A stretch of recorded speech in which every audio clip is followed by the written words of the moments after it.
your house with O'Con. Hey, O'Con in your house. Hollywood in your house. Hypocrisy's headed the clouds. Curating all kind of loud. Wrestling in front of the crowds.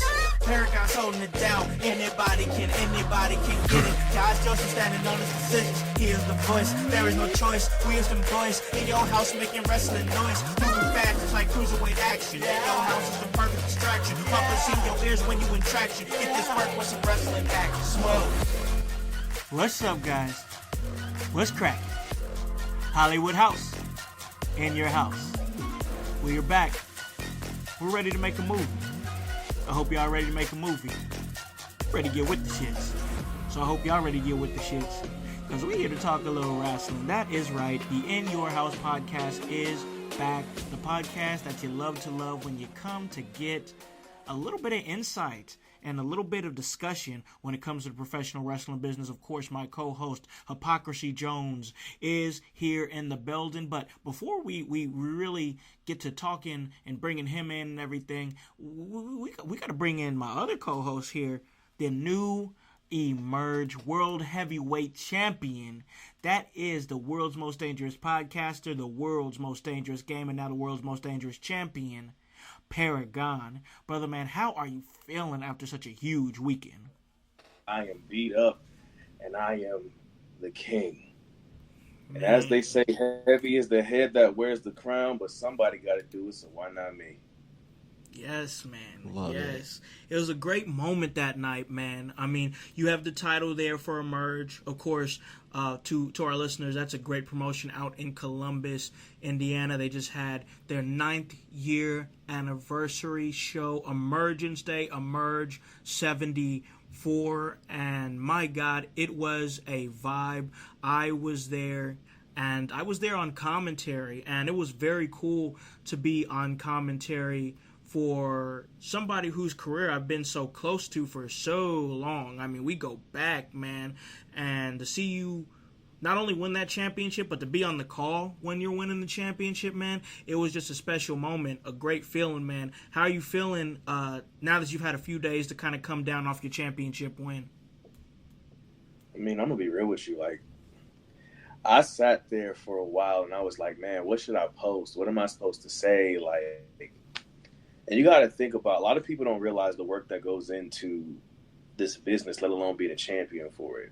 The sacrifices, the things that get left behind, the people that get left behind.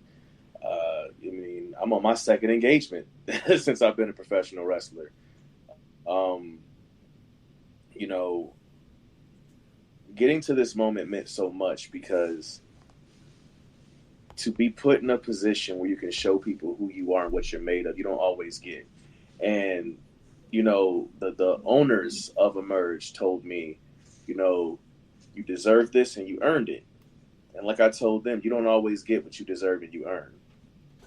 So this felt like, you know, making right on what I said was going to happen is showing somebody that sometimes the hero gets to win and hard work pays off. And the love that I got from that Merge fan base, I feel did just that. They showed me that the good guy won, that they were happy the good guy won. They showed me that they also believe in the fruitfulness of hard work paying off. And at first I was kind of sad because I was thinking of all the people that didn't get to be there. And then I got to think about, you know, Pac was there. Khan was there. Best friend. PB was there. You know, like a lot of people who I call family. Hell, there are people who I went to college with that were in that Emerge locker room. Hell yeah. They got to see me, and they were like, I would have never imagined the dude who was the president of the University Wrestling Community Wrestling Club is now the Emerge Heavyweight Champion. So it's just, a lot has happened, but I'd be remiss if I didn't point out the fact that I retired somebody, man. You know, I retired somebody. Right. I retired Daniel Eads. And though he and I had so much bad blood, I feel like it was because there was so much love there. There was so much respect. There was so much ego. You know, there was so much familiarity with one another because it felt like he and I at certain points were the same person, you know. And that's why I think things went the way they went. You know, it was just there wasn't room for both of us there. You know, you can't have two people claiming to be king of the jungle. And I think we kept going for it. We kept fighting for it. We kept pushing. He gave me his everything. I gave him mine. Saturday night, mine was enough. But I want to make sure that people know that Daniel Leeds put in that work. He's one of the most hard-working people to step foot in the ring. And we dang sure got to show some love to the man, Daniel Leeds. Much love and much respect to you. He tried to leave his boots in the ring and leave. And that's not how it works. Not while I'm here. You know, he is going to get his flowers. And you know what? We embraced and we both got emotional right there because how can't you? And I remember people used to get mad at like some of the women's wrestlers like Sasha Banks and Charlotte and Bayley and Bianca when they'd have a banger of a match and they get emotional. And it's like when you understand what something means and you're in it, when you understand your journey and where you came from, like Daniel Leeds that night ended 12 years of wrestling. Man. And the anniversary, so 4 years, almost to the day, my very first title opportunity was against Daniel Leeds for the Outbreak Championship on Emergence Day 2020, right before the pandemic hit. I was supposed to get my rematch against him, but the pandemic hit. That's crazy, man. It's crazy. And I think 4 years later, he comes in champion, and I walk out with this. You know, it's just, I feel blessed. I feel blessed. Man, it was an emotional night, to be honest with you, bro. Like, being in that moment, and like you talk about some of the ladies getting toasted for, you know, being emotional. Like even Zelina Vega back at Backlash, when she had that ovation from being there in Puerto Rico and she got emotional. You know, it's crazy because you talk about being in that moment, and I think that that's a good testament of being in that moment. It's a culmination of everything that you worked for and getting those opportunities to be put in those spots. It's, once again, like I've said before in the past, it's when talent meets opportunity, and that's exactly what we saw on that night. So it's understandable for people to be emotional, especially when you follow the journey or it's a journey of your own. Daniel Eads, I could see it all over his face as that match was coming to a close, that something was coming to an end, you know? And we're talking more than just loser leaves Emerge. I mean, it's 12 years of a professional wrestling career that's coming to an end, and it's just crazy to have been in that moment. Hype, you were there, man. You were kind of seeing everything that was going on. Yeah, you actually got put to work that night, bro. You got put to work, but you was there for that moment, man. What was you thinking as far as like, and you've kind of followed the build on the Emerge page and stuff, as a lot of people have. Now you see the culmination of the hard work of P getting his rightful dues, but also at the same time seeing a fruitful career come to an end. Absolutely. Yo, it was great for me to be there. I didn't really expect to work, but I was very happy to. I did a little backstage commentary for the event, which was you know, I was super happy to be there, to be able to do it, kind of take over for you as you did commentary. But man, I was there to see my best friend in training, but legit, like there to see Paragon. Like, it's 2024. Training's over. Oh, it's the day. Today's the day. Oh shit. But shit. But wait on this caveat. But friend. Yes. We ain't reached best friend yet, but friend. Okay, my friend. I'll step take in the that. right direction. I'll take that. We're gonna work on the best part. Because it's step in the right direction. We got it. We have to have some more intentional time. When we get some more intentional time, but as of right now, your training is up. There's levels. There's levels, bro. That, and you're saying there's a chance. So like I'm gonna put in that work to be best friend. I'm gonna do that stuff, and that's why I was there at Emerge this weekend, man. Yes. It was to support you and to see everything that you had going on, because man, it was important to me. And it was an important moment for you, because I know how hard that you have worked, and I know everything that you put into this business. And like, even if I didn't know the story of you and Daniel Eads, I feel like your match was compelling enough that like you felt it. You knew there was big odds, or big things happening because of this match, right? Loser leaves, right? So like something big was going to happen, and like I'm just so happy you went out there and you showed up, you showed out, and you did your thing, man, as always. Yeah, man. Very, very cool moment. I mean, we're talking about somebody who was there with me at the beginning of my career. You know what I'm saying? At the beginning of my career, I remember, I think the first encounter I had with P was actually at New Wave Pro over in Terre Haute, I believe it is. And I remember being like, man, he's got a great look, like just a great look. I like the whole vibe. I like the whole, it's almost like a pseudo god there, like Lord Beerus. And I've always said, like, I know he's known me say that like a million times, Lord Beerus type vibes, like, and it's real. You know what I'm saying? Like, hey, I got the Pop Funko around here somewhere. So yes, man. See, that's what I'm talking about. So like, but to see the evolution, and this is me talking right now. I'm like, in this area of wrestling, and I'm coming up on 5 years now of being around, here in the business and whatnot, and being on the indies and stuff like that. You see a lot of guys that do not evolve, and that's not a dig. I'm not digging at nobody, but they don't evolve, man. They don't grow. They're just the same throughout their entire career, and then wondering why they never popped. You know what I'm saying? What I can say surely about P is that I've watched this evolution. I've watched this growth. You know what I'm saying? I've seen it firsthand for like the last 3 years. I mean, we were there in Vegas together. It was last winter. We was in Vegas. Actually, it's been almost 2 years since that. We were in Vegas together for a 3-show stint over there at some great events over there at Versus Pro in Vegas.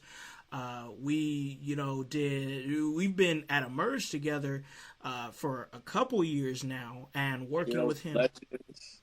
Yeah. WTF, we've worked together. I mean, decent.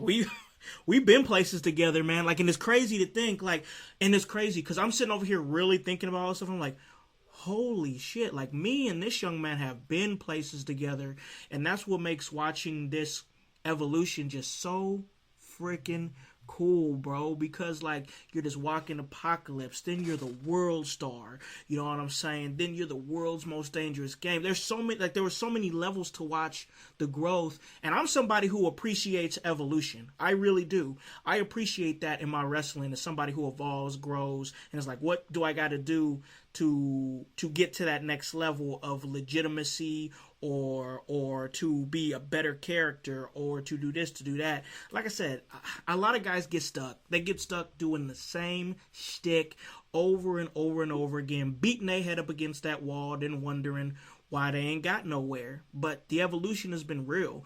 I mean, I know for a fact, without pulling back the curtain too much, you always got you always got gear working all the time. Like, you always got something in the move or something in the works, something like, and that's the thing about you, man. And I think that's where we vibe in that way. And I think that Hype is the same way too, is that it's like, we ain't never got no motion. We always got some motion. You know what I'm saying? It don't matter what it is, we always got motion. We ain't never not doing nothing. You know what I'm saying?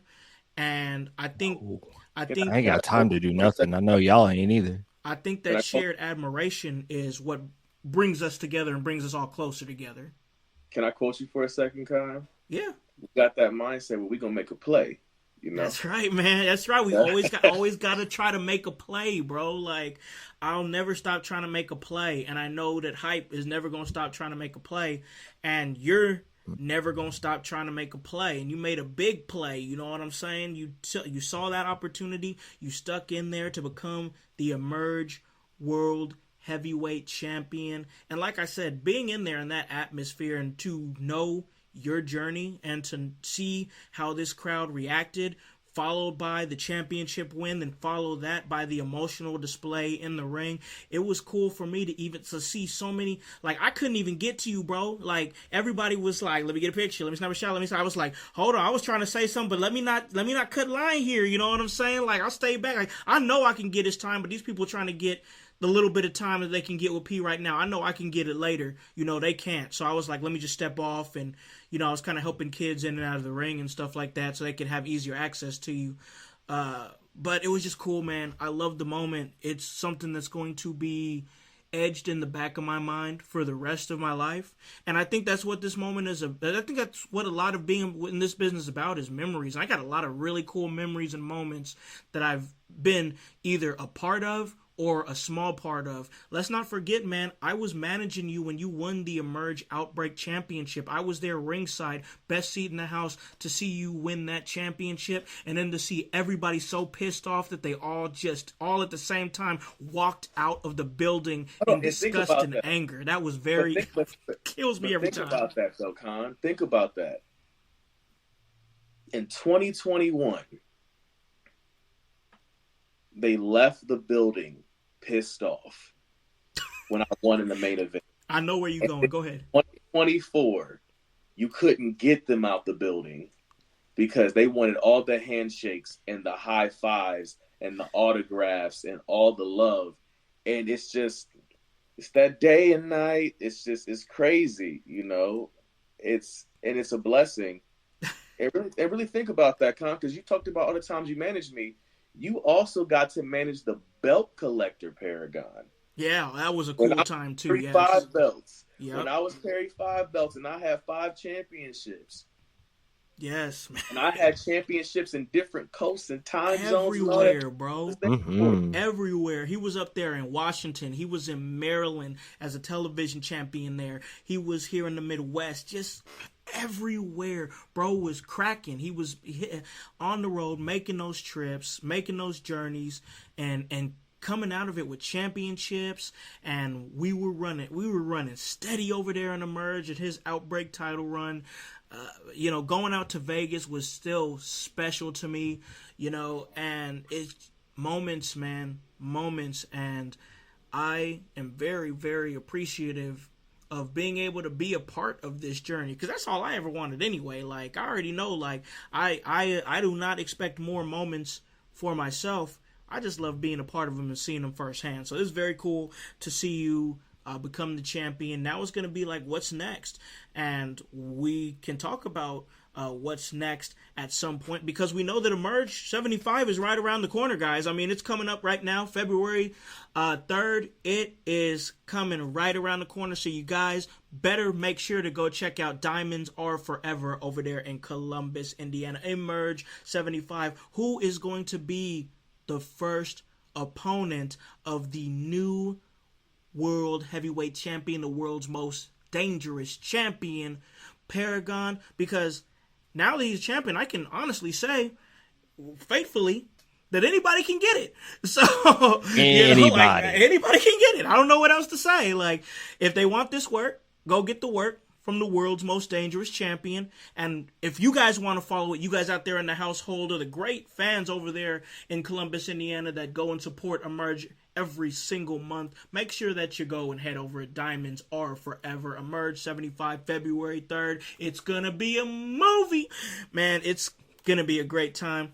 Hollywood going to be there. Hollywood going to be on commentary to be there and be the JR to the Stone Cold, sitting there on commentary like, yeah, that's my boy. That's my boy. That's my dog. You know what I'm saying? So make sure you guys check that out, man. It's a great time every time Emerge runs. You're going to get a professionally ran great show, and you're going to get great champions such as Paragon, such as Marty Bell. Congratulations to the international superstar, Marty Bell. She became the new World's Women Champion there at Emerge. And then, of course, you have my guy, Chase Holiday, one half of the longest reigning Emerge World Tag Team Champions there with Sean Kemp. Chase Holiday, I got to tell you guys, look at this right here. Put it back, bro. Right there. Right there. Got you. Right there. Let me talk about this for a second.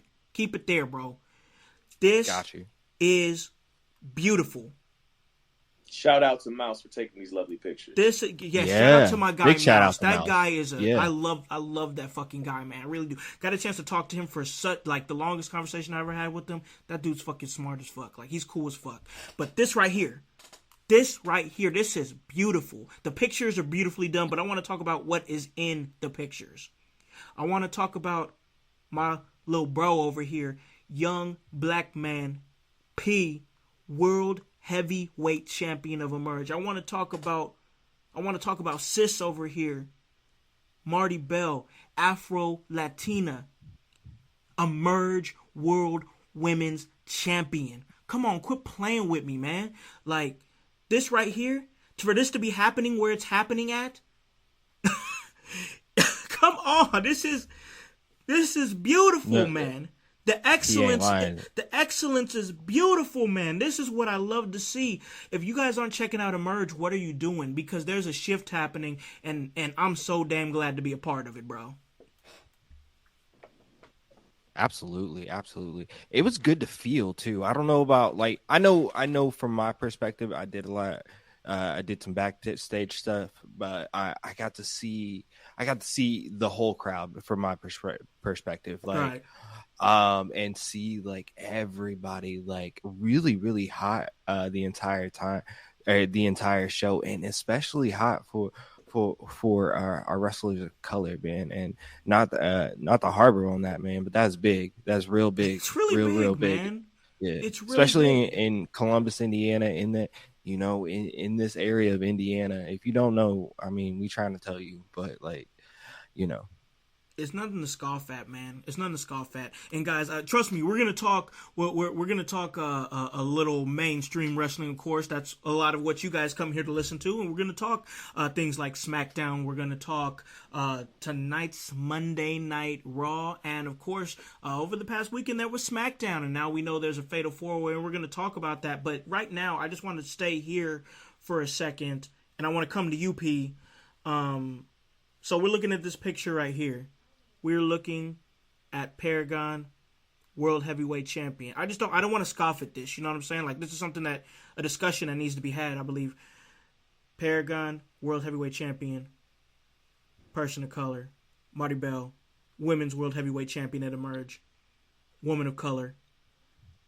Chase Holiday, Tag Team Champion, man of color. Myself, on commentary regularly now, man of color. I am proud of this movement. P, you were at the forefront of this. Don't forget that. Yo. What'd you say there? I said, don't forget you won Manager of the Year too. I did. Yep, Manager of the Year as well. So, but and that's great. That's great. But you, P, being in the forefront of this, bro, that's gotta feel pretty great, bro. What's on your mind now that when you kind of take it in and think about it in that aspect?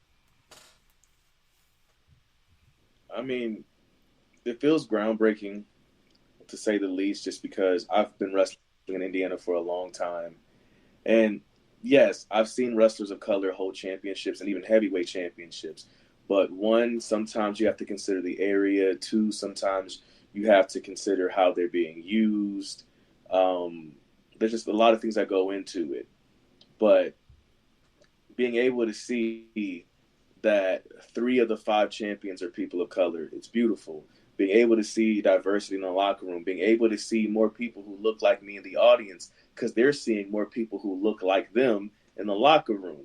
I mean, and hell, like, to have a fan, I think we even have a picture of one of the fans that walked up to me and was like, Paragon, you're my favorite wrestler. To say, I watch WWE, I watch AEW, Paragon, you're my favorite wrestler. Like, that's an honor. Like, those are things that, you know, they stick with you, you know. Yeah. Even having my niece there. So last time, so in that picture right there, that's my niece. And the last time I saw her, she wasn't even talking yet. And yet she's at my show. Let's go, Uncle KJ. Let's go, Paragon. And cheering for me and going from, be careful. You guys got to be careful. Get up, Paragon. Kick his butt. So it's just, so for her to be talking now and for her to even be able to be here for a special moment, I mean, we live for this stuff. This is a very thankless job at times. It can be very thankless, you know, especially because people we love and care about don't sometimes understand what we're going through. All they see is that we're gone. And so, you know, like, you're never home and you're not doing this and you're not doing that. They don't understand. You think we don't want to be at these important things we're missing? You know, I missed my mom's birthday because of this wrestling stuff. Yeah. This week, I missed my mom's birthday. You know, I almost missed Orthodox Christmas. My fiance is Orthodox Christian.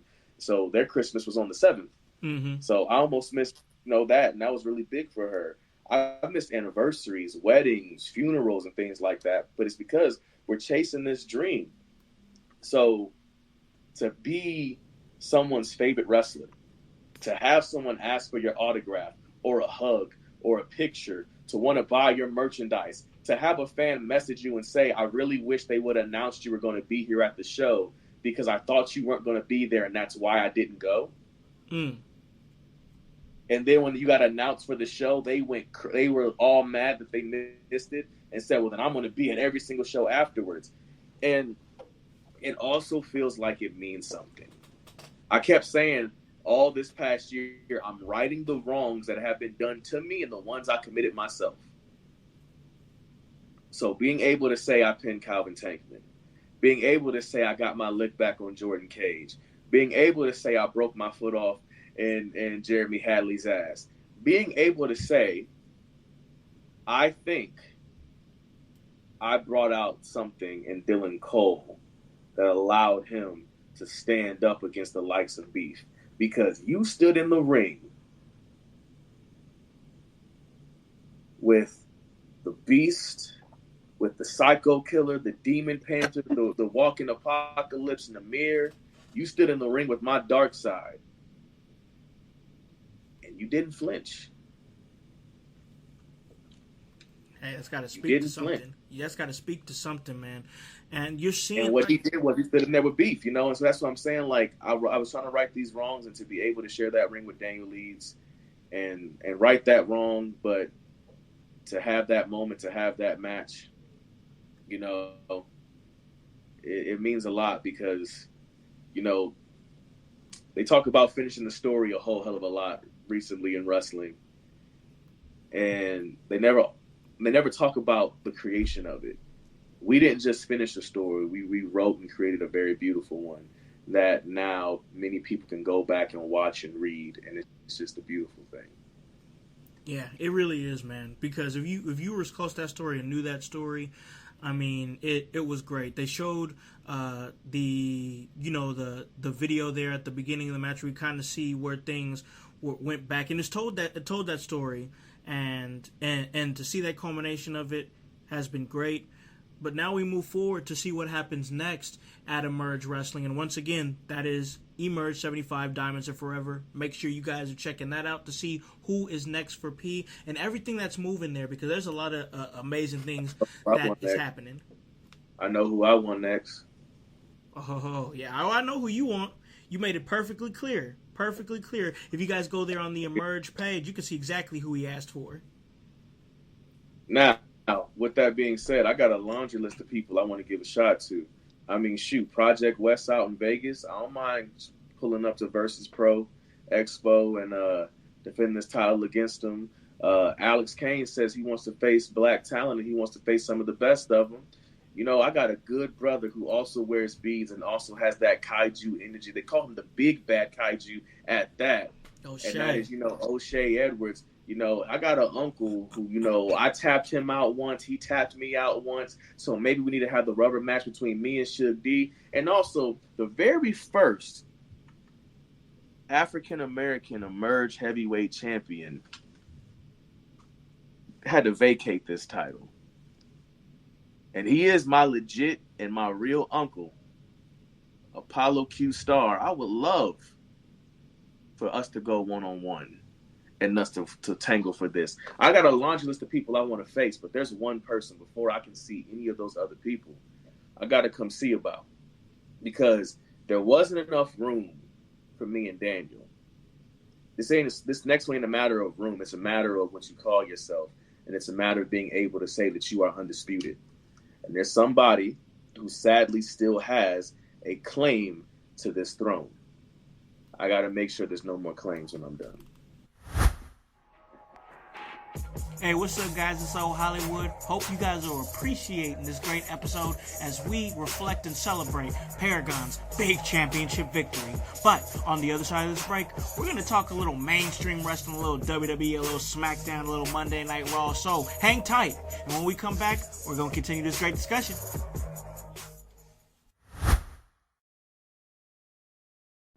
Guys, we got to talk a little televised wrestling. And this past weekend, there was a lot of things going on in professional wrestling. I was very preoccupied with getting prepared for Emerge, but I did find myself having time to check out Smackdown. And we now know that the champion over there on Smackdown, the Universal Champion, Roman Reigns, the head of the table, the tribal chief, he's got himself in a bit of a pickle now. He's got a fatal four-way on his hands for the Universal Championship. And it's good talent, too. It's top-notch talent when he's going to be defending against the likes of Randy Orton, AJ Styles, and L.A. Knight. And, yeah. And I got to tell you, there was reports out there. I was reading the reports earlier that it was really supposed to just be Randy Orton versus Roman Reigns, and now we're gonna get a fatal four-way hype. What are you thinking about the end of SmackDown, where you have the Bloodline just come out and just obliterate everybody? Match gets thrown out. And I gotta say, also on SmackDown, there was some production things I noticed too. I definitely would like to get to that. But instead of announcing it on the mic, he announced it in front of the camera, him being Nick Aldis, that it was a fatal four-way. I thought that was a little bit of a different touch. I'm not sure if the crowd had knew about it, but now we do know. What are your thoughts on the end of SmackDown and this fatal four-way at the Royal Rumble? Yo, that little touch I liked. I'm happy you brought that up, because I don't think it was a nice little touch, because Roman doesn't realize it. Everybody in the ring doesn't realize it, or in the arena doesn't realize what's about to happen. But like, they just thought it was a screwy finish, right? But could we get a bigger Rumble, like, main event? Or a bigger match for the Rumble besides the Rumble itself? Like, this is pretty big, man. And in this era of, or time of uncertainty, not uncertainty for a bad reason, uncertainty for a plethora of I keep stealing your shit, but your embarrassment of riches, right? So like, they got so many ways that they can do things that this is just amazing. It's not bad to have this right here. It's and why not play it up? Why not play it up right now? Back for more, big kick. Oh. We got some of it playing here. We're seeing AJ Styles. Man, AJ Styles looks freaking jacked, and so does Randy. Big RKO out of nowhere. Man, it feels different, man. Like, you talking about they couldn't have a bigger main event, and you're right, they couldn't. And this is a great situation to be in. So you talk about the Royal Rumble match, you talk about the men's Royal Rumble match. You talk about the women's Royal Rumble match. And then you talk about this match right here on top of Kevin Owens versus Logan Paul for the United States Championship. That was also That's going to be big too. We haven't even gonna, touched on that. Yeah, I know we haven't even talked about that. Like Royal Rumble is looking to be big, looking to be a great event. Champ, what are you thinking about where we're at as far as the Royal Rumble and the end of SmackDown and the championship match that culminated from the end of SmackDown? First and foremost, wrestling is getting so fun again. I mean, first, you have the Logan Paul, Kevin Owens situation where we don't even acknowledge the fact that we have a war going on with the LWO. And I think I called it. I think I called it. You did. You know, we have you a did, war yeah. going on with the LWO, and that's what pretty much guaranteed Kevin Owens that spot. Pretty sure it's going to be a good match because now we get to put Logan Paul in another situation where he gets to do the flying, and now we have him going against the heavy, but now it's going to be reversed now. Because the last time we saw that, Paul was supposed to be the face, Roman was the heel. Now we have it so Paul is the heel, Owens is the face. I think it's going to be a banger. But then we go over to this main event on SmackDown, and they're firing off at all cylinders. They are approaching this match like it's important. Like, that's the beautiful part. They are all approaching this match like it's important. And then you hear the music hit, and you actually see fear and concern on all these men's eyes of, oh, Lord, it's coming. The inevitable is coming. Randy never sees fear, but he knows this about to be an ass whooping. And the last time I got my ass whooped like this, I got put out for a minute. AJ's like, damn, last time I got my ass whooped, I got put out for a minute. And LA Knight is already busted open. Yeah. And he's like, damn, come on, dog. I'm looking at it right now, and that's exactly what I was like, damn, man, why? You got the bloodline making a beeline to the ring. It's a mess.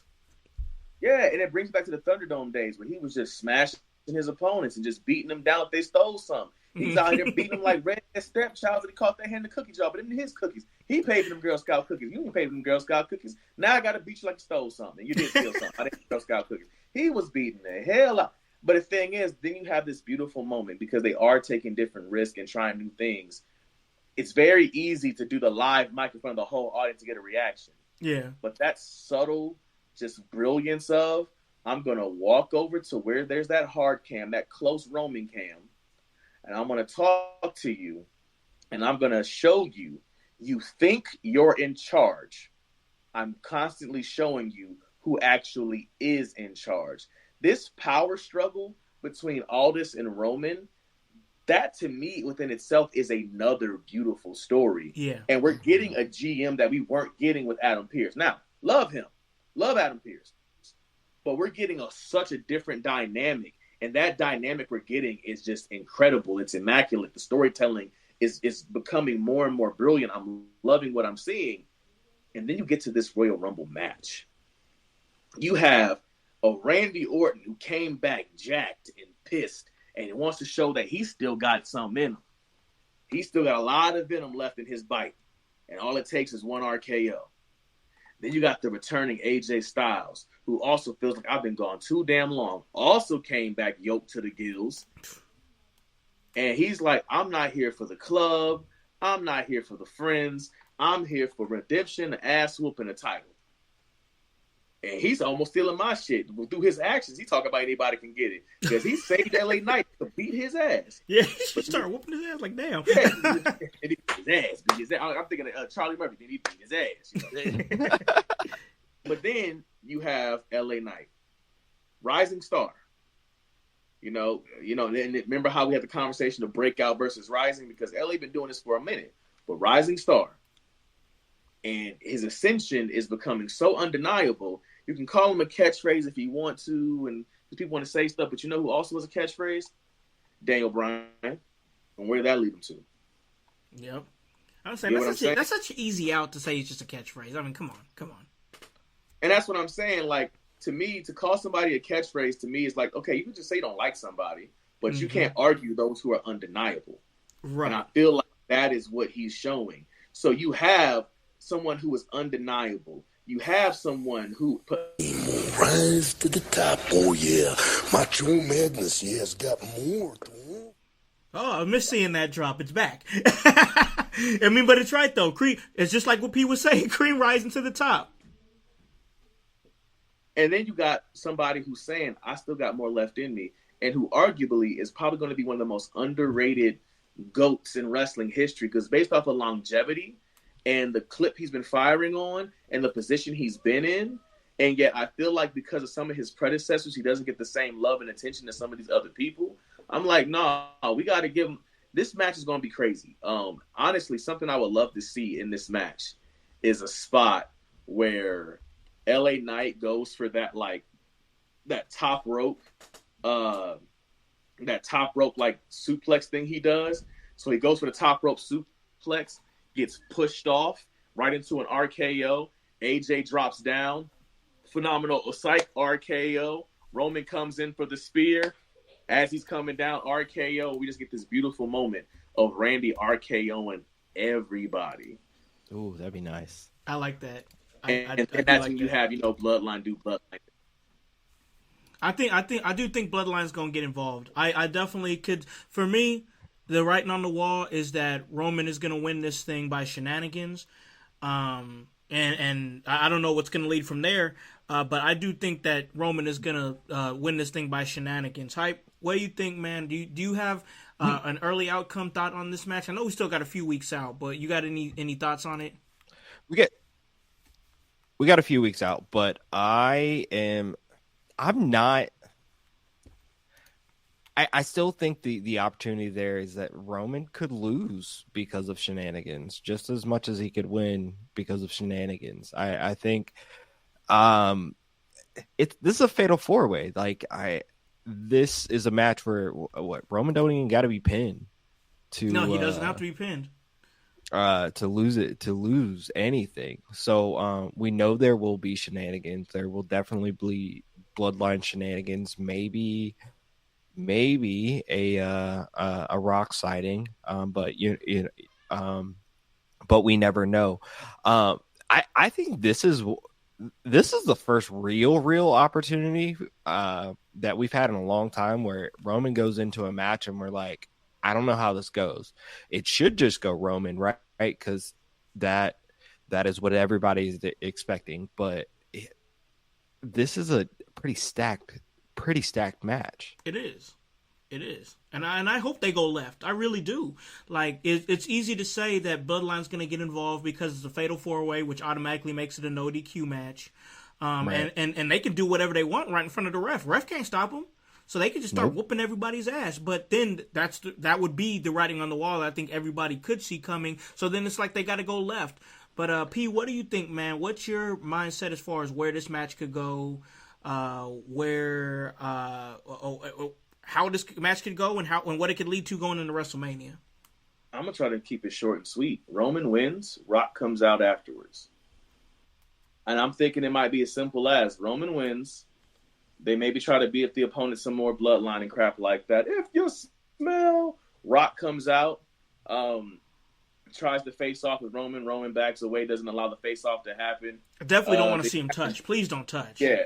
They've been having Jimmy do some of all the silly crap. So maybe he comes out, hey, what up, cuz up? Psych, rock bottom. Bam. Mm-hmm. And then I think him and Solo face off. And when him and Solo face off, Heyman's like, no, come on. We got to go. Mm-hmm. And then what I think happens is Rock shows up on Smackdown, the show that he created, and he says, I want Roman at Mania. And I think Nick Aldis comes out and says, it's great to see you here, Rock, blah, blah, blah, blah, blah.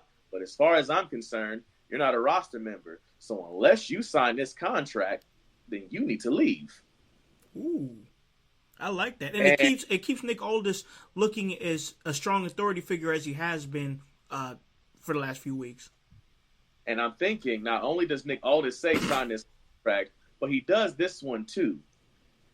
Maybe The Rock decides to sign the contract, and when he signs the contract, Nick says, I probably should have been more clear. You didn't sign the contract to be a roster member, so you do still have to leave. but you can come back at Elimination Chamber and earn your match against Roman at Mania and enter yourself in the Elimination Chamber. So low-key, he tricks him into signing his first Elimination Chamber match. Yo. Okay. Just throwing this out there. Elimination Chamber. What if the last two in the chamber is Universal title match on the line at WrestleMania? Last two in the chamber, Rock, Cody. Exactly. What you doing, bro? That's what I'm thinking. What you doing, Oh bro? my god! The internet, bro? the internet will go. But here's my worry, because is this isn't 40, is it? Is this WrestleMania 40 or is this 39? It is 40. It's This is 40, 40. bro. It's 40, bro. So here's my worry. Bear with me. What happened at WrestleMania 20? Woo. Shawn Michaels got introduced into the match. Yeah. Benoit won. What happened at WrestleMania 30? Daniel Bryan got inserted into the match. Bryan, yeah. Orton. Yep. So 10 years later, a potential another triple threat match comes down to Cody and Rock in the chamber. Bloodline leaves them laying, so neither of them is number one contender. And Nick Aldis says, "Did you not learn anything from the last time?" WrestleMania will be Roman Reigns versus The Rock and Cody Rhodes. And the Cody Rhodes can say that he beats both The Rock and Roman Reigns to win his first WWE Championship. So sweet. That's nasty. That's so sweet. That's nasty. There's so many parallels in the story too that you could play off of. I like that. I do like that. That's good. That's good. A lot of different places that you can go. And we talked about, and you talked about WrestleMania 30 when it was what they was looking for was Batista versus Randy Orton, and that's what it was. And nobody accounted for the fact that Daniel Bryan was going to catch the fire that he got because of the Yes Movement. So then they had to kind of change things along the way, and it's kind of the same thing here, where it's like nobody knew Rock, except for who knew, but everybody else didn't know that Rock was going to be able to make himself available, because I was even worried that at his last appearance it was just going to be another one-off like on that Raw a few months ago, or SmackDown a few months ago. Like that SmackDown. Yeah. But it wasn't. He said what he said with intention, so it wasn't a one-off. We're seeing something. Something is going to happen. We don't know what that something is, but something is going to happen. But nobody could have accounted for that, to where you kind of got to switch gears a little bit. So I'm thinking here, and I want to talk a little New Year's Evil too. But before we get to that, I want to kind of break down here what we're thinking.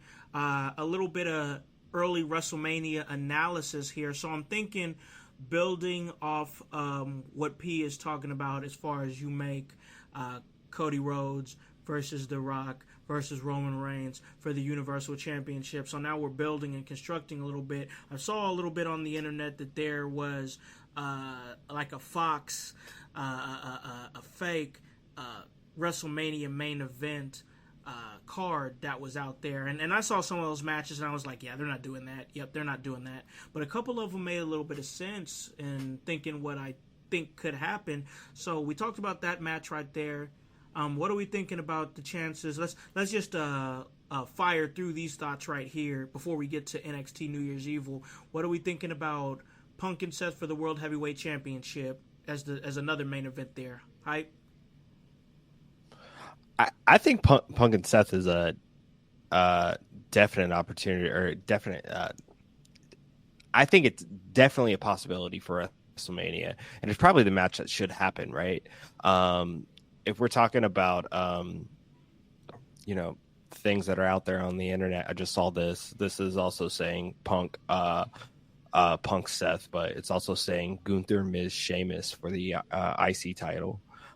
So I don't know. This is old, but with relevant rosters. So you see the little goes to Hollywood logo there. So I don't know. Seth and Punk is something that I want to see. Although I could argue, and I will argue, that throwing Cody in there with Punk in some capacity makes more sense than Seth in a lot of different ways. But also putting all three of them together makes a lot of different sense in a lot of different ways too. So I don't know. I think one-on-one would be great, and the build up to that already has been very, very good. But I can see definite monkey wrenches being thrown. I mean, an embarrassment of riches, bro. I mean, that's what they got. P, what are you thinking, man? Punk, Seth, World Heavyweight title. I think Punk is winning the Rumble. You think you're gonna be the Rumble winner? And I think not only do I think Punk is winning the Rumble, and I think it's either going one or two ways. Either Punk is going to play as if he doesn't know which one he wants to challenge for the title, and finally announces Rollins, or he's like right away he's letting Rollins know, like, I'm not scared of Roman, but you just talk too much crap. I don't know. And I want him to go after Rollins, and I want him to straight up literally say, he's like, Rollins, you like, I'm not this because this is just based off if you know the history of Tyler Black and CM Punk. I want him to, like, at the end of the day, you are a poor excuse for me. You try to be me. You try to emulate me. You're trying to recreate me. But what you've shown is that you can't recreate what was already perfect. And Seth can talk about how I've had more longevity than you here. I'm more athletic than you. Maybe he feels he's a better wrestler than him. And Punk could say, but when I'm on this microphone, I'm God and you're a peasant. Always has that argument. That argument because he ain't wrong, man. You put men like CM Punk or Cat Williams in front of a microphone, they probably gonna tell some truth and some stuff that people don't like. Don't tell a lie on me. I won't tell the truth on you. All right. You could either you could show a picture of Cat or you could show a picture of Punk, and either way, you could same say, person. If I show you this picture, just know I'm about to air this place out. About to air it out, bro. It's crazy. So the household voted the Intercontinental Champion Gunther the Wrestler of the Year, and it makes you think what's going to happen with the Intercontinental Champion come WrestleMania. I've seen a lot of rumors that it could be possibly somebody the likes of Brock Lesnar up against Gunther. Hype, what would you think about seeing that on your WrestleMania card? Gunther versus who? Say that again. Brock Lesnar. That is a definite. Oh my God, man! If that could happen, that's so big. Just big meaty men slapping me. I'm hoping that this is something that they build up to in the Rumble. Honestly, sure, I definitely don't want to see it like the start of that just interaction. A couple weeks of build. I want to see it longer. Right. And if we talking like some real stuff, right, who's the only person that should legitimately beat Gunther, right? He done mowed through everybody. Brock has a chance. Brock could beat him. Whether he should beat him. No, I was just saying there's still one that he has not. Whoa. I mean, we ain't talking about Roman because Roman is I'm not on his own about either. Oh, okay. Oh, who you got? So, coming back from injury, being cleared, the match finally happens. He loses his championship. He loses his championship the night before the Rumble. He debuts in the Royal Rumble, and he eliminates Gunther. On Raw, he comes out, he challenges Gunther, and he tells Gunther, I have your number. And I've had your number for a while. Oh, shit, I know who it is. You know who it is. Yep. Ilya Dragunov. You talking about Dragunov. Yeah, and we get Gunther. That would go hard. That would go hard, absolutely. And we get Ilya at Mania. Because if you watched any of their matches were fights. Yeah. Oh, yeah. No. So put like that on a platform like Mania. I'm not saying, you're passing up Brock. No, if we can get Brock, cool. But are we going to get Brock? You have Ilya right there. And in that moment, in that simple weekend, you can make two people. Because I'm sorry, Trick Williams needs to be the person to beat Ilya Dragunov.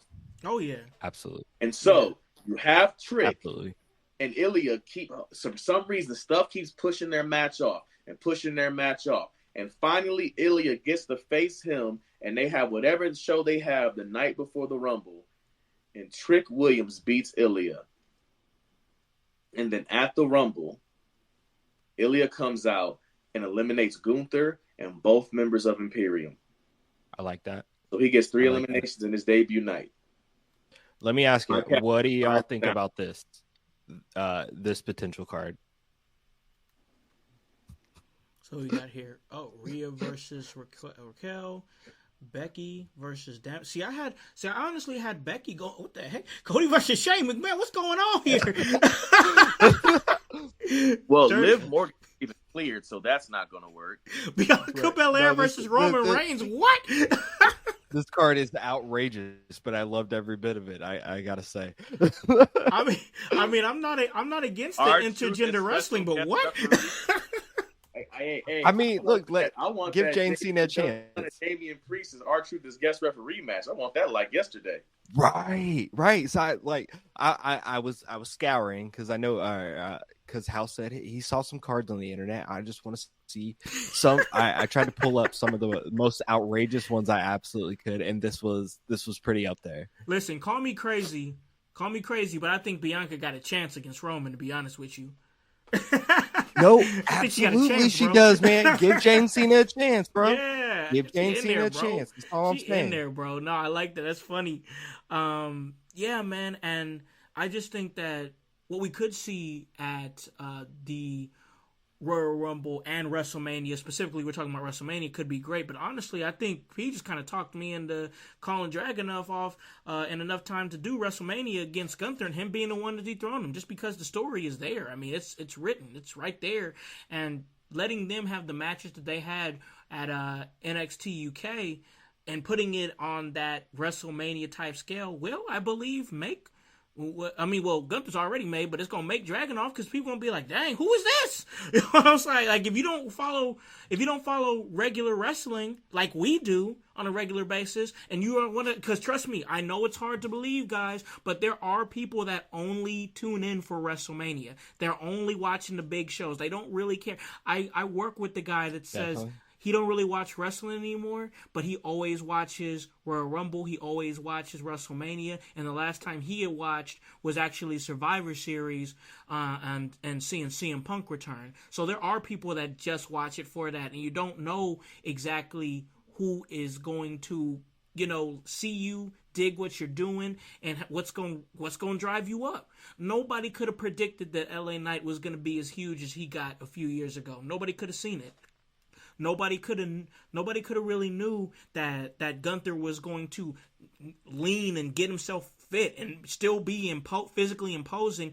This is what it is. Like, things change, things evolve, things grow, so you don't know. This could be a perfect opportunity, honestly, for Dragunov to just seamlessly jump right into the main roster, which is honestly what Triple H's approach seems to be. Instead of, this is an NXT guy, we're gonna be like, we'll just do a whole bunch of debuts the night after WrestleMania, and it'll be like, oh god, oh my gosh, they're debuting from NXT, they got the pop, but then they have no direction after that, and that's where you see a lot of those NXT guys had flopped. But when you're seamlessly throwing them into the mix, like we just saw Authors of Pain just pull back up. Literally, they just pull back up. When you're doing it like that, I think that's a little bit better than that manufactured way of what everybody's expecting. I thought last year's Raw after WrestleMania really wasn't hitting like that, and then I thought about it a little bit. I'm like, why do I think that though? Oh, that's right, because I've been programmed to feel like it should be debuts. It should be nothing but NXT call-ups. And it wasn't that. But then as the year goes on, signees and returns and stuff like that. Yeah, exactly. But when you start spreading that out from one night to the entire calendar year, I like that better, honestly. And you're bringing these guys in seamlessly and giving them purpose.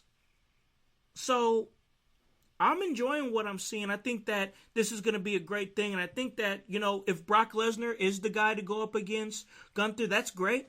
But now I prefer Dragunov, honestly, just for that very reason. and Brock Lesnar can just have a one-on-one match with somebody, because whatever Brock's gonna do is gonna go hard. It doesn't matter. Brock's gonna go in there with his intensity, and he's gonna go hard whoever he goes up against. Hopefully, whoever he goes up against is somebody that can either benefit from taking the L from him, or can move up to that next, take that next leap to go up to that next upper echelon part of WWE by getting a win over Brock Lesnar at WrestleMania. So whatever happens, it's cool. But man, I got to tell you, a lot of things moving, a lot of things shaking here in wrestling, and that has me actually wanting to move on to a brand that I've recently fell back in love with, and that's NXT. We just had NXT New Year's Evil this past week, and I got to tell you, it was a really good show. I sat up there and watched it during my vacation, and a lot of good things came of it. You got like the LWO Carlito debuts on NXT. That was crazy. That was cool. Yeah, I mean, it was like Joaquin Wilde that like flew up all the way up in the air. Bro, they springboarded this man.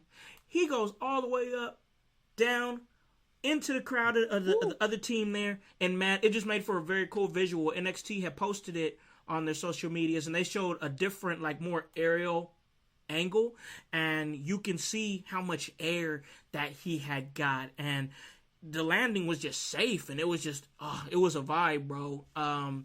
P, you've been paying a lot of attention to NXT as you've been hitting these roads and doing your thing. What was you thinking about New Year's Evil? I think New Year's Evil, one, I will say, I feel like Deadline might have set my expectations too high for New Year's Evil. Mm-hmm. Because New Year's Evil, in my opinion, is kind of like a special Raw, special SmackDown. But I was looking at it like, oh, this is a whole pay-per-view. It just happens to be on a Tuesday. And granted, they did deliver as if the show was bigger than, just a regular Tuesday show. So I can't, front. But when you're getting commercial breaks during matches, that does kind of take away from that feeling. But New Year's Evil was fire. It was fire. The matches felt like they had stakes. The matches felt important. Carmelo Hayes, low-key being on some grimy stuff, putting up your friend's title opportunity. Yeah, man. I'm like, man, you hating on the low, bro. Yeah. Fucking up the church's money. Like, damn, man.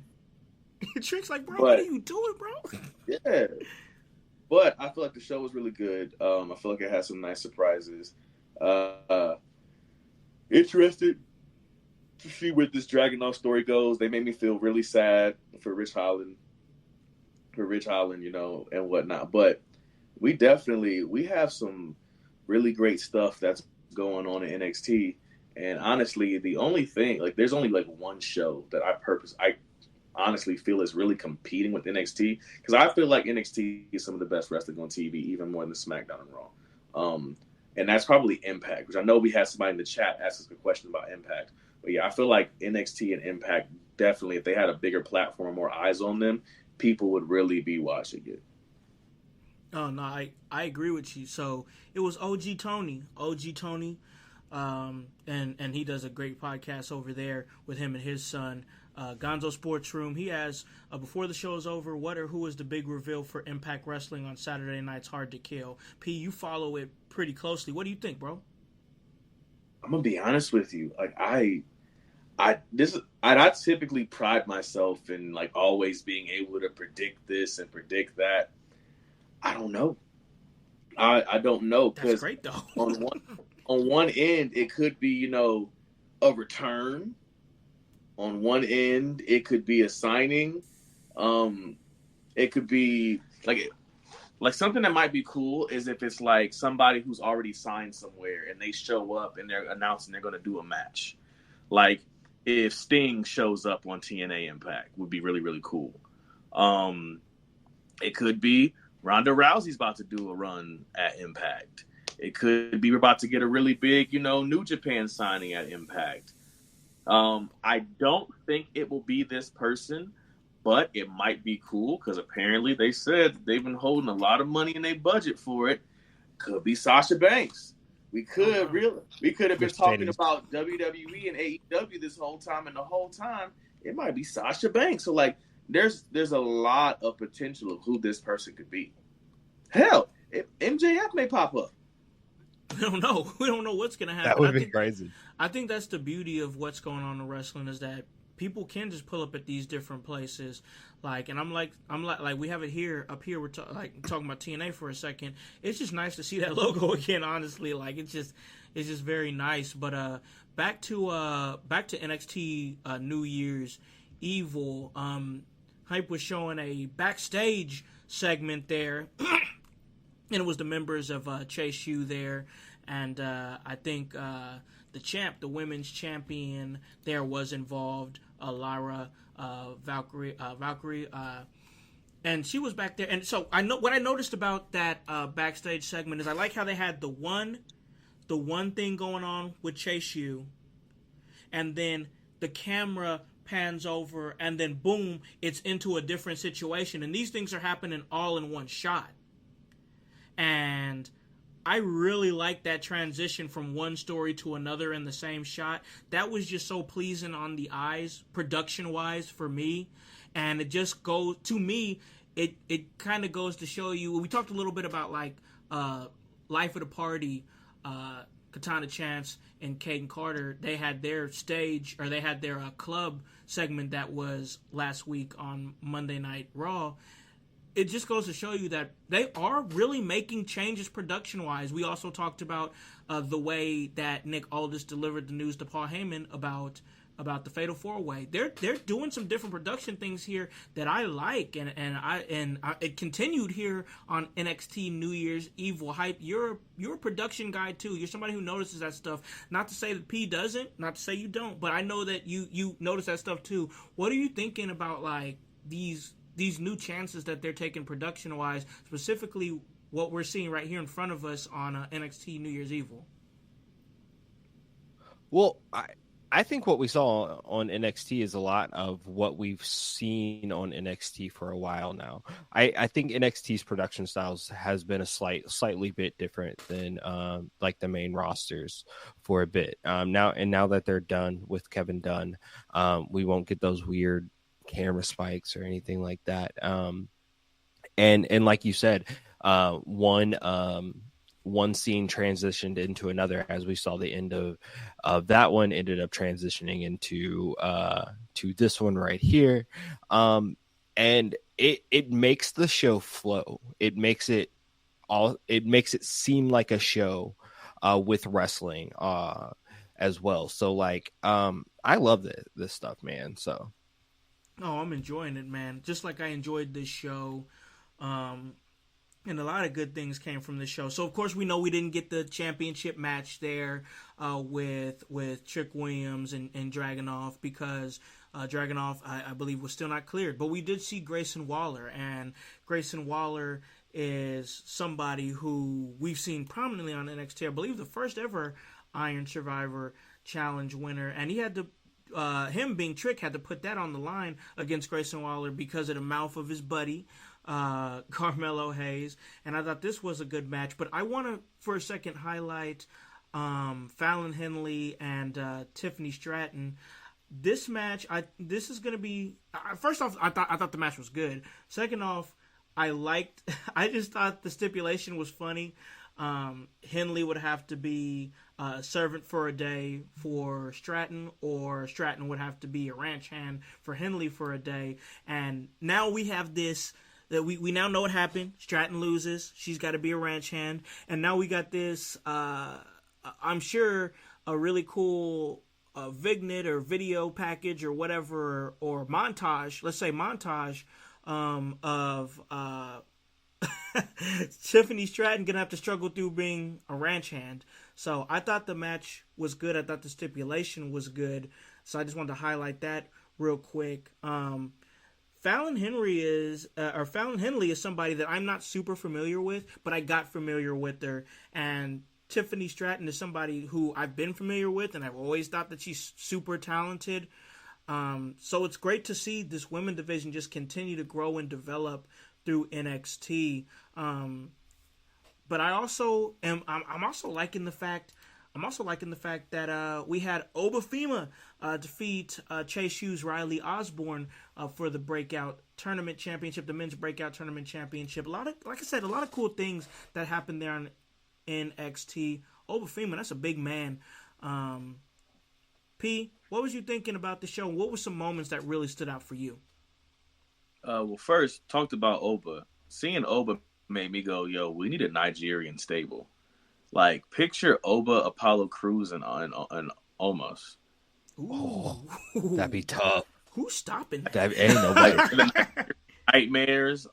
Oba throws one of them up, almost catches him, slams him down, and then Apollo goes for the shooting star press on top of him afterwards. I'm like, that'd just be, you call it Nigerian overkill or something like that. I think that'd be dope. But also, it's just, this show just felt very clean. And sometimes clean shows can be bad because it's like it doesn't have no grit to it, don't got no dirt, no grimy. But this felt like a show that you could show somebody if you were trying to get somebody back into NXT. Yeah. Like, I know Donovan Dijak, or he's just Dijak now.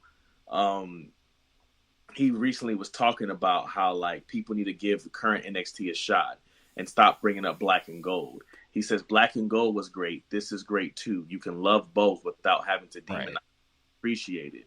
Yeah. And I feel like that's kind of what's going on right now. Is NXT went through its growing pains, which is why we had our 2.0. We're not there anymore. But now where we're at when it comes to NXT, we need to allow NXT to get a chance to breathe and be something. And I feel like this is a show that if you wanted to introduce somebody back to NXT, get them back involved in NXT, get them wanting to watch NXT again, you show them New Year's Evil. Yeah, I can agree with that because I've been watching a little bit of NXT lately, and I'm saying what you guys are saying, what you've been shouting out there, and also what Hype has been saying as well, is that NXT is some of the best wrestling you're going to see on TV right now, and I think that's just a testament to restarting and rebranding and trying different things, bringing in new batches of talent. Of course, we know WWE, instead of really pushing towards the indies, and I think they still get some of their indie guys here and there, but they're really pushing towards this next in line program where they can have people that they can teach their way from the very beginning of their pro wrestling career. And there's pros and cons to that, something we don't have to get into on this episode here specifically, but it's a program that seems to be working for them right now. And I gotta say, the ascension of Trick Williams is going to be great. I wish that I can say that the next time that he does face Dragunov, that he's going to become the NXT champion. But sadly, I'm not sure that's happening, because whatever is happening with whoever attacked him, whether it be Carmelo or whoever, I think at least in this match, the first title match that he actually does have, and he will eventually win that title. I do believe he will eventually win that title. But on this first match, I think we're going to see who attacked him, cost him that title opportunity. So a lot to think about and a lot to look forward to as far as cliffhangers on NXT, great talent that you're going to see on NXT. You're going to see innovative matches on NXT. So many different things that you can see, the Heritage Cup, the Iron Survival Challenge, just things that you're not really going to see a whole lot of other places, and you're definitely not seeing that stuff on Raw or SmackDown if you're just solely a WWE wrestling consumer. And if you want to get that nice little alternative from what you see on Raw or SmackDown, hey, give NXT a shot, man, because it's real good stuff, man. I'm enjoying what I am seeing. And guys, this episode here has been great. It's been enjoyable. It's been a vibe. We got my man Hype here doing great work over there behind the scenes and helping us out to help this live flow and grow and do well. And I will answer this question before we slide out of here. Does Trick give you Booker T vibes? I think no. I'll say this. I think that Booker T thinks that Trick gives Booker T vibes because he loves that man. Right. That man loves that man. I know he does a scissor kick too, but like not complete Booker T vibes. I think they're different. I see why you asked that, but no, like Trick is Trick, bro. Like I like the whole whoop that Trick thing he got coming out. I like his.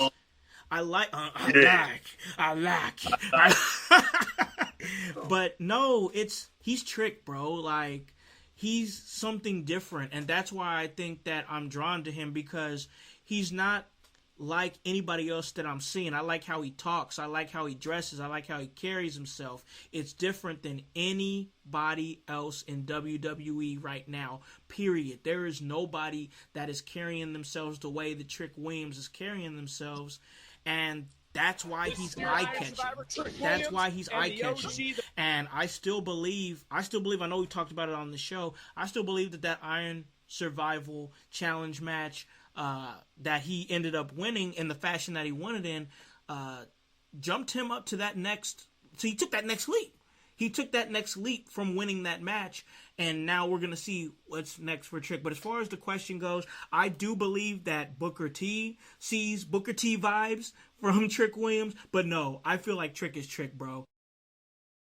We got Hype here doing a great job, man. We appreciate you coming on and sliding on, as always, as a co-host here on the show. I know you're always somebody. We talked a little bit about how we always like to keep motion here. Me, you, P, we always like to keep motion. Voice is the same way. He likes to keep motion. So that means I know Absolutely. You got something working. I know you got something in motion, and I want to give you a chance to plug whatever it is. What you got coming up, bro? Well, I hope everyone listened to me and Howse do our thing on Pope's Point of View. I hope everybody got a chance to listen to that. But if you didn't, hop on the Pope's Point of View podcast and check out that episode for us. That we just dropped this past weekend. But you know me, man, I'm always doing Kokomo Press stuff. So you can find me at the Kokomo Press. We just dropped a new podcast this morning. So check us out on YouTube. It's the Kokomo Press. And on Facebook, the Kokomo Press. We're a satire group, community enrichment group. I'm trying to give to our community somehow, even if it's just laughs. But you know, you can catch me there, and you can catch me anywhere you can spell Hypocrisy Jones. So just, you know, look me up, bro. My man, appreciate you coming through. Of course, we got the world's most dangerous podcaster, the world's most dangerous champion, the world's most dangerous game, Paragon, the new emerge world heavyweight champion, and the work don't stop. That's my friend. That's that guy right there, bro. That's my guy right there. The work don't stop. Like, I know we had a chance to take like at least 30 minutes to just really talk and break down your championship win and everything, how I was feeling about it, how you was feeling in that moment, how Hype was feeling in that moment. But I know the work don't stop, man. I know you're always moving. You keep motion all the time. So I know you got something moving, bro, here in the next few weeks coming up. What you got, bro? So this weekend, I'm heading to Wisconsin. The Wu Pass clan is back. Me and my big brother, he is Chris Moore, are going to be tagging together for the first time in 2.5 years. Nice. So back together, we're linking up, and we are coming for the Frontline Pro Tag Team Championships. So we're about to make a move and do what we can. And then next week, I am debuting in Canada for Demand Lucha. Nice. International action. Yeah, and so, you know, I'm going up against an opponent, Daddy Mercury. I think he's just Daddy now. But, you know, I'm about to have a great opportunity coming up. I have a lot of blessings coming my way, working on some music. I'm working on putting together a project myself to kind of have my own video type pod thing that I'm going to be doing. I do a little different thing than a couple other podcasts are doing. And if you see somebody biting my shit, you know, look out for it, because you know who you saw first. But, yeah, I got some cool stuff coming up, some things I can't say just yet. And also, I revealed this on another podcast, but a lot of people don't realize this. My baby brother is sadly joining the professional wrestling business. So oh boy. If you see him coming out there, if you see somebody by the name of Mr. Kilmore trying to get some bookings, don't book him. Don't book him. Don't do him. There's not going to be no Paragon versus Mr. Kilmore. I refuse to wrestle him. I don't even want to be on the same show as him. I don't want to be in the same business as him. I love him, and because I love him, please don't book him. And he's good. I'm not going to say he's not good. He's talented, but please don't book him. But yeah, so a lot of stuff is coming up. Please don't book him. Some great things with the podcast. Please don't book him. I mean, I got a show I don't want to book him on. If I'm saying, or you and him on, if you're down. But I'm just saying. I know you said don't book him, but so do you want to go back to in training status? No friend. I don't. Oh man. All right. Man, once again, this is a real great episode, guys. You guys out there in the household, we really appreciate you guys popping in, talking to us. And, of course, we appreciate you guys, the podcast listeners.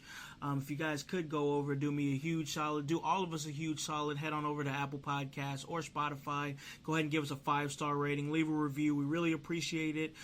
We are trying to get charted again, y'all. Like, we're seeing it. We've been charted before. We've been there. We've been there before. We've been a top 100 professional wrestling podcasts in the United States. We've been a top 100 professional wrestling podcasts on Apple Podcasts in Canada, and it just is what it is, y'all. It's a testament to the work, but we want to get back there. We're trying to pull back up on there, so we need y'all to come through, pop through, and show us a little bit of love. It's always appreciated, and it's how we are able to be on the forefront of advertisement on Apple Podcast, on Spotify. Let you guys in on a little secret. The more reviews that you have, the more positive reviews, the more 5 stars that you have, the more they feature your podcast in the mainstream. When you open up the apps and you're looking at categories, if you got the reviews, you could show up on one of those. You could show up on one of those generic topics, one of those generic categories there, and that's what we want. We want to be able to be up in the forefront. We want you guys to see us. So shoot us 5 stars. Shoot us a review. If you want to do both, that's great. If you only want to do one, we'll take whatever we can get. We do appreciate everything that you guys have done for us, and that's why we give it to you. The household. We're a 5-star podcast because of y'all, and we appreciate it.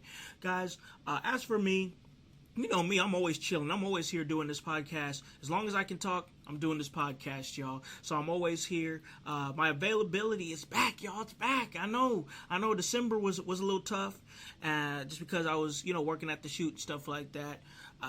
But I'm back, and we're going to try to get you guys that work on a regular basis again on Tuesdays, as we had it. We guys gave you a Monday episode. I was here as I'm finishing up my vacation, and you guys joined us, and we appreciate it. You guys can catch me over there at Emerge. I'll be over there at Emerge again on commentary. Really cool to be on the table there permanently at Emerge, so it's a great opportunity to go out there and be in the mix of things and have the best seat of the house to see some of the best wrestling that you're going to see in the Midwest. Destination 6 coming up. That's always something I'm moving and grooving. You guys know I'm working on my revenge against Kindle Fire and Sam Knight, the Forever Champion. If you guys want to continue to see what's going on with that, hey guys, you got to follow Destination 6 over there in Macomb, Illinois. And once again, like I said, we here at this podcast working. We doing that work. We pulling up. We coming strong. We doing Pope's Point of View. We was just on there this past Saturday. Check out that episode. That was a great episode. Really enjoyed it. Bringing Hype on, who does great work on Pope TV and his interview series, Pope's interview series. Guys, you already know where you can find me at. That's at Hollywood House. That is on Facebook. That's on X, Twitter, whatever you want to call it. The Hollywood House on IG. And then, of course, you can follow this podcast in your house on all those social media platforms. And, of course, guys, that is HOWSE. And the W stands for work. So guys, I really appreciate you guys sliding through and listening to us talk a little bit of wrestling. But until next time, guys, tell a friend to tell a friend and have them hop on this bandwagon. Get on or get gone. Because the household, we still going mighty strong. You guys have a great day and a great rest of your week. Peace.